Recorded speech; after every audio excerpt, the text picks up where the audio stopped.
Humans of the cardboard, welcome back to Just Nuts, guys. Tonight we have the second wave of the Horus archetype that we got revealed last set in Age of Overlord.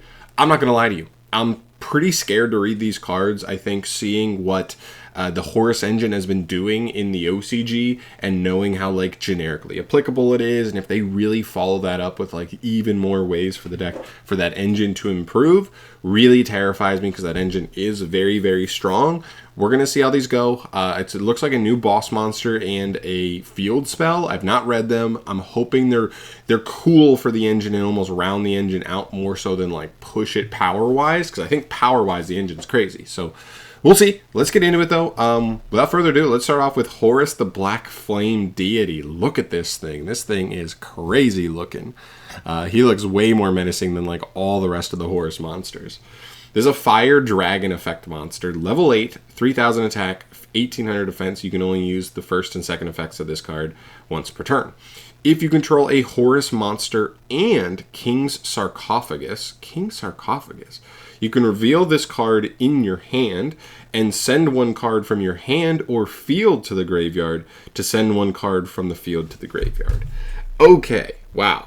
Reveal this card in hand and send one card from hand or field to graveyard to send a card. I mean, this effect is not very good. It requires so much. You have to already have a Horus and a King's Sarcophagus. I didn't think the other card's name was called King's Sarcophagus. Maybe the continuous spell is called King's Sarcophagus, and I'm just remembering it differently. Okay. But yeah, it's kind of like a worse Eldritch effect, right? Because Eldritch kind of pitches itself. I mean, the cool thing is you can send anything from hand or field, which is cool, but you lose him in hand. Okay, interesting effect. Second effect, if a face-up King's Sarcophagus and or Horus monster or monsters, other than another copy of Black Flame Deity, you control leaves the field by an opponent's card effect, you can special summon this card from your hand, then you can send all other monsters on the field to the graveyard.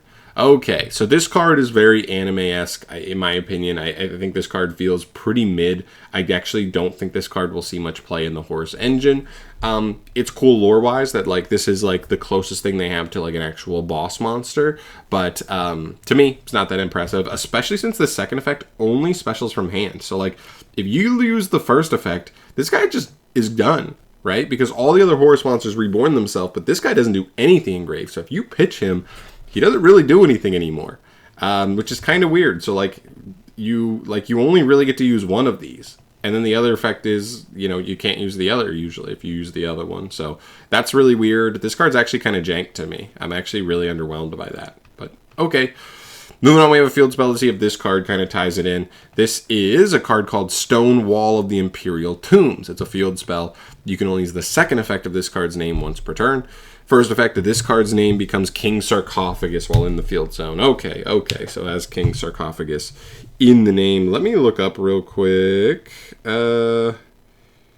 Okay, so the continuous spell is King Sarcophagus. I don't know if that was like a translation thing where I didn't realize it was called that at first, but it is King Sarcophagus. Gotcha. But this card also counts as that on the field. Second effect, during your main phase, you can add one Horus monster from your deck to your hand, then place one card from your hand on the bottom of the deck. Ooh, that's pretty nice. That is actually really cool.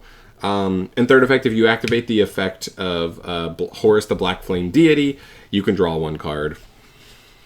So mid. So mediocre.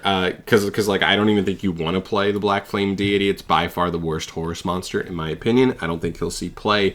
But I do think this card could see play just in the sole fact that it is just another copy of a Horus monster, particularly the main one. I think Imsity is the main one. That's the one where it pitches itself and any other card in hand to add King Sarcophagus and then draw a card. So it actually goes like break even in card in hand advantage, and then it like just comes back for free. So it's actually a +1. Very, very good. And I think essentially adding because you always would rather open Imsity over King Sarcophagus, because King Sarcophagus is a little bit neg sometimes because you have to pitch cards from hand to send extra Horus monsters. So you kind of run your hand dry if you hard open King Sarcophagus. But this is a way to have 3 more copies of Imsity, and then Imsity gets you Sarcophagus, and then it's way more efficient because you already have at least Imsity engraved, so you only need to send 1 or 2 more, and you're getting draws, and you're making up for it. Plus, the fact this puts a card from your hand back into the deck could be actually low-key kind of nice, because I'm seeing Horus played in a lot of like pile decks. So like could be a pile deck that has a couple bricks here and there, and this is a card that just gets that brick back into the deck. If it was a dead card anyway, you know, you're not losing anything. You're just replacing it with an actual playable card. And also, this is just once per turn. So go ahead and get another name next turn. I'm not sure if that's always great, because it does kind of feel like once you get, you know, the monsters in rotation in grave, you don't really need that. But it does add consistency to Horus as an engine, and I would not be surprised at all if this sees play. Maybe even a deck that like it's combined with another engine that has a field spell, so you play Terraforming, and you could just play 1 copy of this card. That way Terraforming actually becomes 2 more copies of ways to get to Imsity, because you don't want to brick on too many Horus cards, but it gives you the utility of being able to get access to it if you want. That could actually be pretty cool. Little bit bummed that this third effect is so reliant on Black Flame Deity. Like, that's a pretty nasty bonus effect to just draw, but this guy just seems so underwhelming that, like, I don't even want him. I don't even want him in my deck, but I don't know. So yeah, pretty cool. I think the field spell's pretty interesting. I don't think the Black Flame Deity is that great, but I think the field spell is actually pretty spiced. So we'll see what happens here in the next upcoming weeks in the OCG for this. Very cool stuff.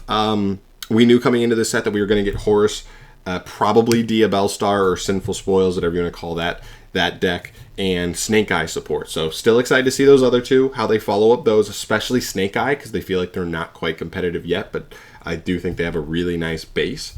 Really excited to see where they go with the rest of those support cards. But cool. 1 good card, 1 kind of dud for me, but I'm not disappointed because that engine is so scary already.